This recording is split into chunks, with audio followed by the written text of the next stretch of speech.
അദ്ദേഹത്തിൻ്റെ അച്ഛൻ കൂടി നമുക്കൊപ്പം ചേരുന്നുണ്ട്. ഇപ്പോൾ ഈ മകൻ 11-ാം തീയതി ആണ് ഇത്തരത്തിൽ ക്രൂരമായ റാഗിങ്ങിന് ഇരയായത്. അതിനെ തുടർന്ന് ഇപ്പോൾ കോളേജിൻ്റെ അന്വേഷണം പ്രഖ്യാപിച്ചിട്ടുണ്ട്. എങ്ങനെയാണ് നിങ്ങൾ ഇനി മുന്നോട്ട് പോകാൻ പരാതിയുമായി മുന്നോട്ട് പോകുന്നത്? എങ്ങനെയാണ്? കാരണം എന്ന് പറഞ്ഞു കഴിഞ്ഞാൽ അവർക്ക് മാതൃപരമായ ശിക്ഷ അവർക്ക് കൊടുക്കണം.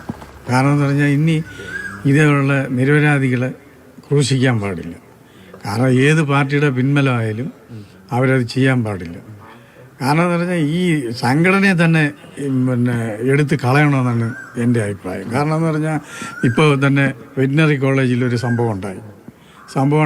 അവരുടെ അച്ഛനും അമ്മയ്ക്കും ആ കുഞ്ഞ് നഷ്ടപ്പെട്ടു. അവർ ആരെടുത്ത് പോയി സമാധാനം പറയും? അവരാരെ പോയി കാണും? ഇവിടുത്തെ മുഖ്യമന്ത്രിയെ കണ്ടാൽ അവർ മോനെ തിരിച്ചു കൊടുക്കും, അല്ലെങ്കിൽ പ്രധാനമന്ത്രിയെ കണ്ടാൽ തിരിച്ചു കൊടുക്കില്ലല്ലോ. അതേപോലൊരു സംഭവം ഇനി ഉണ്ടാകരുത്, കേരളത്തിലുണ്ടാകരുത്. അതേ എനിക്ക് പറയാനുള്ളൂ. കാരണം എന്ന് പറഞ്ഞു കഴിഞ്ഞാൽ ഈ കുഞ്ഞിനെ 1 മണിക്കൂറോളം അവർ റൂമിൽ പൂട്ടിയിട്ട് അതിക്രൂരമായി മർദ്ദിച്ചു. അവർ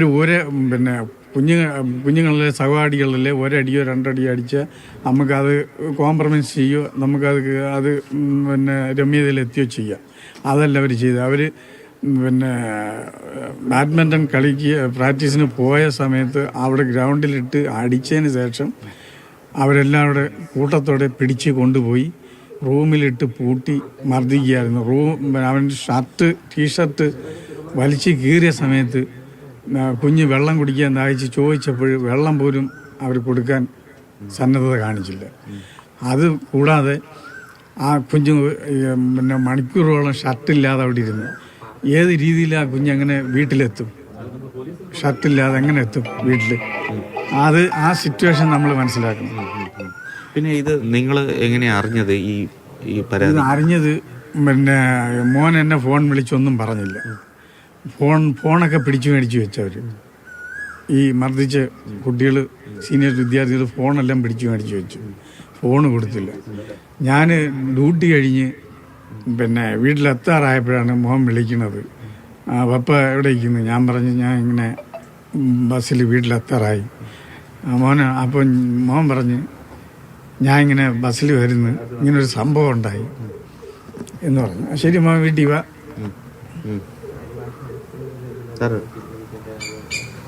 അദ്ദേഹത്തിൻ്റെ വികാരം നമുക്ക് മനസ്സിലാക്കാൻ കഴിയുന്നതേ ഉള്ളൂ.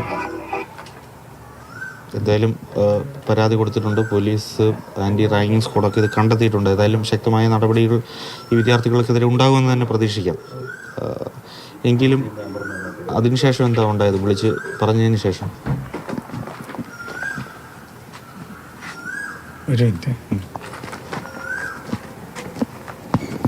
സ്റ്റെഫിൻ, നമുക്ക് ഊഹിക്കാം ആ അച്ഛൻ്റെ വേദന. നമുക്കറിയാം എങ്ങനെയാണ് ഒരു കുഞ്ഞിനെ ഏറ്റ പീഡനങ്ങൾ വീണ്ടും അത് പറയുമ്പോൾ അതൊക്കെ മനസ്സിലൂടെ കടന്നു പോകും. അതുകൊണ്ട് തന്നെ വികാര നിർഭരനായി പോകും. പറഞ്ഞതിന് ശേഷം മോൻ ഇവിടെ വന്ന്, ഞാനും വന്ന് മോന് അന്നേരം ഹോസ്പിറ്റലിൽ കൊണ്ടുപോയി ചെയ്ത്. മോന് തലയ്ക്ക് അടി പറ്റിയുണ്ട്.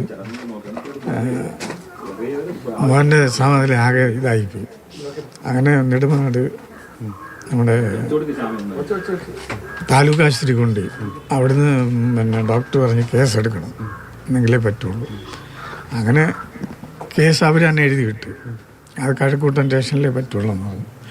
അങ്ങനെ അവിടെ കൊണ്ടുവന്ന് പിറ്റേന്ന് ഇവിടുന്ന് കേസ് ഫയൽ ചെയ്ത്. അപ്പോൾ മണിക്കൂറോളം നമ്മളെ അവിടെ നിർത്തിയിരുന്നു. കേസ് പിന്നെ ഒരു 3 മണിയോട് കൂടിയാണ് കേസ് എടുത്തത്. അപ്പോൾ പറഞ്ഞ് പോലീസ് ആദ്യം കേസെടുക്കാൻ തയ്യാറായില്ല. എന്താ തയ്യാറായില്ലെന്നല്ല, അവരെന്തോ നമ്മളവിടെ അതുവരെ കേസ് എടുത്തില്ല. അവിടെ രാവിലെ അവിടെ ചെന്നതായിട്ട് 9 മണിയായി, 10 മണിയായിട്ടുണ്ടാവും. 10 മണി കഴിഞ്ഞ് അവിടെ എത്തിയപ്പോഴും അന്നേരം ഒന്നും കേസ് എടുത്തില്ല. ഏറ്റവും ലാസ്റ്റാണ് നമ്മൾ കേസ് എടുത്തത്. മോന് സംഭവിച്ച കാര്യങ്ങളെല്ലാം ചോദിച്ചറിഞ്ഞ് നമ്മുടെ CA ചോദിച്ച് വിവരങ്ങളെല്ലാം അറിഞ്ഞ് അങ്ങനെ കേസെടുത്തത്. കോളേജ് അധികൃതരുടെ ഭാഗത്തു നിന്ന് ഇതുവരെയുള്ള സമീപനം എല്ലാം നല്ല സമീപനം, ഫുൾ നമുക്ക് സപ്പോർട്ടാണ്. കാരണം എന്ന് പറഞ്ഞാൽ പ്രിൻസിപ്പൾ മോൻ്റെ അടുത്ത് അത്രയും സ്നേഹമാണ് പ്രിൻസിപ്പളിനും ടീച്ചർമാർക്കും. കാരണം ടീച്ചർ പറഞ്ഞാണ്, കുട്ടി കോളേജിൽ വന്നു കഴിഞ്ഞാൽ പുറത്തു പോകില്ല, ക്ലാസ്സിൽ തന്നെ ഇരിക്കുള്ളൂ. ക്ലാസ്സിൽ ഇരുന്ന് അവൻ പഠിക്കും, കൂട്ടുകാരായിട്ട് യാതൊരു പിന്നെ അവിടെ കറങ്ങോ അല്ലാതെ ഒന്നുമില്ല, ക്ലാസ്സിൽ ഇരിക്കും. പിന്നെ ടീച്ചർ വിളിച്ച എല്ലാ കുട്ടികളും മുഖം തിരിഞ്ഞു പോകും, പക്ഷേ മുഖം മാത്രം വിളിച്ച ആൻസർ കൂടി ടീച്ചറെ അടുത്ത് ചെല്ലും. ടീച്ചർ പറയുന്നതൊക്കെ ചെയ്യുമോ എന്നൊക്കെ പറഞ്ഞു. അങ്ങനെ ടീച്ചറും കോളേജ് പ്രിൻസിപ്പളും എല്ലാവരും മോന് സപ്പോർട്ട്. ഇത് ഈ SFIക്കാരാണ് ഈ മർദ്ദിച്ച വിദ്യാർത്ഥികളൊക്കെ? അവിടെ പറയുന്നത് അവിടെ ഒറ്റ യൂണിറ്റേ ഉള്ളൂ, അവരായിരിക്കണമല്ലോ അത് ചെയ്തത്. ആ ഒരു യൂണിറ്റേ ഉള്ളൂ അവിടെ, വേറെ ഒരു യൂണിറ്റും ഇല്ല അവിടെ. പക്ഷെ അവർ നേരത്തെയും പിള്ളേരെ മർദ്ദിച്ചിട്ടുണ്ട്, അവർ കേസ് പിന്നെ മർദ്ദിച്ചിട്ടുണ്ടെന്നാണ് ഞാൻ അവിടെ ചെന്നപ്പോഴേ ഞാൻ കോളേജിൽ പോയി. കോളേജിൽ ചെന്നപ്പോൾ ഞാൻ അറിഞ്ഞ വിവരമാണ്, ഇങ്ങനെ നേരത്തെയും മർദ്ദിച്ചിട്ടുണ്ട് പിള്ളേർ. അതൊക്കെ പിന്നെ അവർ എന്താണെന്നറിയില്ല, കോംപ്രമൈസ് ചെയ്തതാണോ എന്നറിയില്ല. നേരത്തെയും പിള്ളേരെ അവർ ഇതുപോലെ മർദ്ദിച്ചിട്ടുണ്ട്. ആ ഒരു രീതി വെച്ചാണ് എൻ്റെ മോനെ അവർ ഈ ക്രൂരമർദ്ദനം അതിനിരയാക്കി. അതെങ്ങനെ മനസ്സിലായി അവിടെ ചെന്നപ്പം? അവിടെ ചെന്നപ്പം പിന്നെ അവിടെ പറഞ്ഞ് അറിഞ്ഞതാണ്, കുട്ടികൾ പരസ്പരം പറഞ്ഞ് നമ്മൾ കേട്ട കാര്യമാണ്.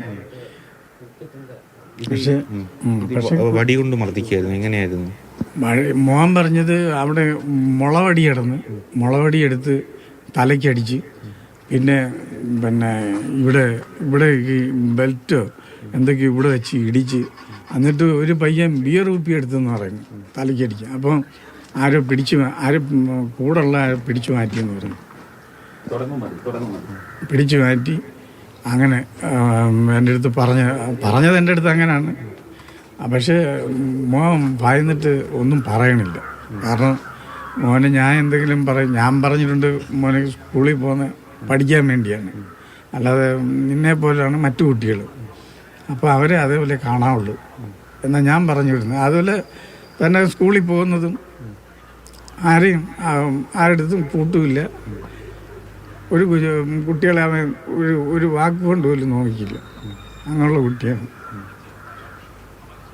ഏതായാലും ഒരു കടുത്ത വേദന അദ്ദേഹത്തിനുണ്ട്. ഇപ്പം മകൻ്റെ ഒരു അവസ്ഥ എങ്ങനെയാണ്? അവനൊരു പഴയ നിലയിലേക്ക് ഇതുവരെ എത്തിയിട്ടില്ല. ഇനിയും മെഡിക്കൽ കോളേജിൽ നിന്ന് ടെസ്റ്റിന് വിളിച്ചേക്കും. തീർച്ചയായിട്ടും ഏതായാലും പരാതിയുമായി ബന്ധപ്പെട്ട് കൂടുതൽ മുന്നോട്ട് പോകാൻ തന്നെയാണ് കുടുംബത്തിൻ്റെ തീരുമാനം. ഏതായാലും ആൻറ്റി റാഗിംഗ് കമ്മിറ്റിയാണ് ഇത് കണ്ടെത്തിയത്. ഇതിനെ തുടർന്ന് ഏതായാലും പോലീസും കേസെടുത്തിട്ടുണ്ട്. ഇനി ഏതായാലും വരും ദിവസങ്ങളിൽ അതിൻ്റെ റിപ്പോർട്ടുകൾ, വിശദമായ അന്വേഷണം, അതിൻ്റെ വിശദാംശങ്ങളെല്ലാം തന്നെ പുറത്തു വരും. ശരി സ്റ്റെഫിൻ.